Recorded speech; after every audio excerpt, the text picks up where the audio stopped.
This has been a pretty hectic NBA season filled with intriguing storylines, surprises, and disappointments. Before the year started, everybody put out their predictions and their projections for how they expected the season to go down, and while everybody has their own unique viewpoints on the matter, there are typically certain things that most people can agree on regarding what each team is expected to do. But now that we're approaching the end of the season, we can look back and see quite a few teams have struggled to live up to those expectations. This brings us to the topic of today's video, where we will actually be ranking the 5 most disappointing teams this year in terms of who has fallen shortest of what was expected of them, and in turn, have failed to live up to the hype. Before we start though, it turns out a good amount of you watching right now aren't even subscribed to the channel, so please, if you enjoy the content, consider hitting the subscribe button, as not only does it help out a ton, but I would also very much appreciate it. Now with that being said, let's begin.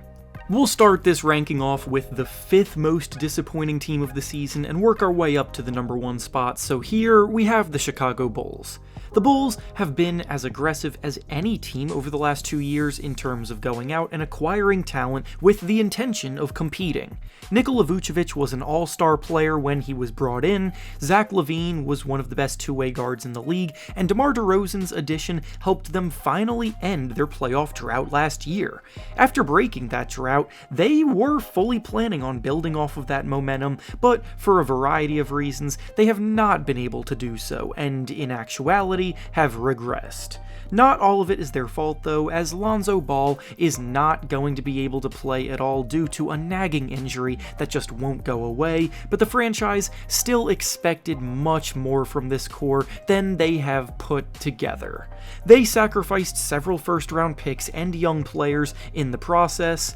gave both Zach LaVine and DeMar DeRozan hefty contract extensions, and at the very least were expecting to be back in the playoffs. The Bulls, instead, are currently in 11th place in the Eastern Conference standings. They're one of the worst-ranked offensive teams in the league, and are probably on the verge of blowing things up again this offseason. Up next, the 4th most disappointing team this season has been the Miami Heat. The Heat were literally in the conference finals last year, and were a shot away from making it to the NBA Finals, so that, combined with the fact that they brought back pretty much the same team that they had last year, minus PJ Tucker, would lead you to believe that they would still be one of the top teams in the Eastern Conference, especially because they were also the 1 seed last year, but their season this year has been as mediocre as it gets. They're currently in 7th place in the East, 3 games back of 6th place Nets, so unless Brooklyn starts dropping games quickly and the Heat go on a hot streak,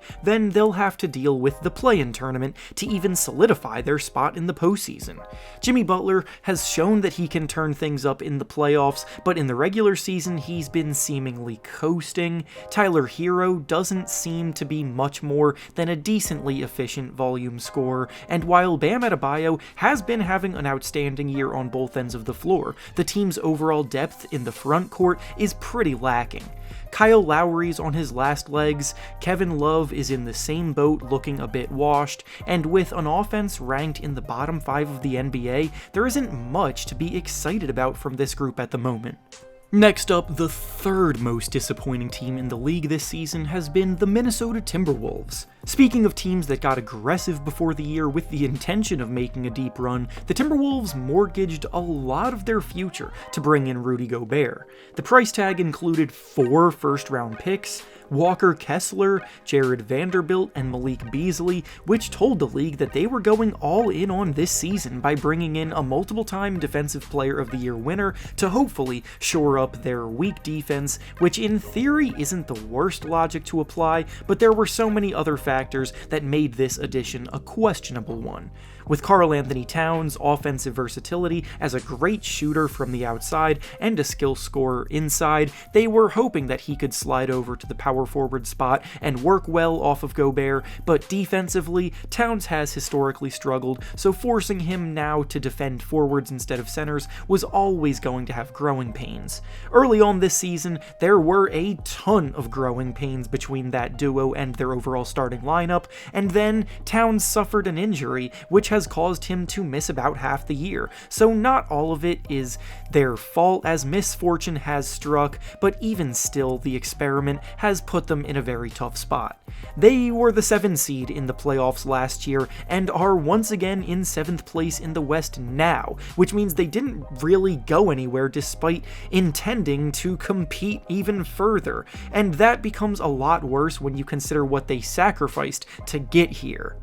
Next up, the second most disappointing team in the league this year has been the Los Angeles Lakers. The Lakers are the most overanalyzed NBA team in the league, so nothing I'm about to say is necessarily mind-blowing information, but that doesn't change the fact that a team led by LeBron James and Anthony Davis struggling to even make the playoffs is a huge disappointment. Russell Westbrook did his best to embrace a new role as the team's 6th man. He sacrificed what he needed to sacrifice for the team, and yet the situation still ended on ugly terms as they traded him away in a deal that brought D'Angelo Russell back to the team that drafted him. It is also worth noting that both Anthony Davis and LeBron James have struggled at different points with injuries, which has only hampered themselves even further. They've had a lot of inconsistencies all season long and will now have to try to finish their playoff push off without LeBron even being healthy because he's going to miss the next few weeks, but regardless of the roster's makeup, a team with LeBron James and Anthony Davis on it being this bad for a majority of the year is still a huge letdown. And finally, the number one most disappointing team this year has to be the defending champion Golden State Warriors. Now, the Warriors are technically in 5th place in the West, but when you look at the fact that the difference between 5th place and 13th place is just 3 games, they haven't exactly separated themselves from the stinkers of the conference. And trust me, I get it, they do have some excuses built in to rationalize some of their struggles. The year started with Draymond getting a little physical with an altercation between him and Jordan Poole, which may have thrown off some chemistry. They were forced to rely on youth in their rotation early in the year that wasn't necessarily ready to produce at this level consistently. Curry has missed some time with an injury, and they've already proven that their dynasty isn't over by winning it all last year, so they could afford to coast a little bit. But even with all of that being said, they have still looked way too mediocre for a team expected to contend for a title this year. They won the championship last year and returned their entire starting lineup, plus a few key reserves, and yet they're still in the mix with about 8 other teams fighting for a playoff spot. For even more perspective, the Warriors have the same record on the road as the Detroit Pistons, who are in last place in the Eastern Conference. So even though it's hard to doubt their ability to flip the switch when they need to, the fact that they won't have home court advantage in any playoff series could hurt them a ton. And with that being said, that's all I have for you today. Make sure to like the video, subscribe to the channel, and comment down below which teams you have been most disappointed by this year. Thanks for watching, and I'll see you all next time.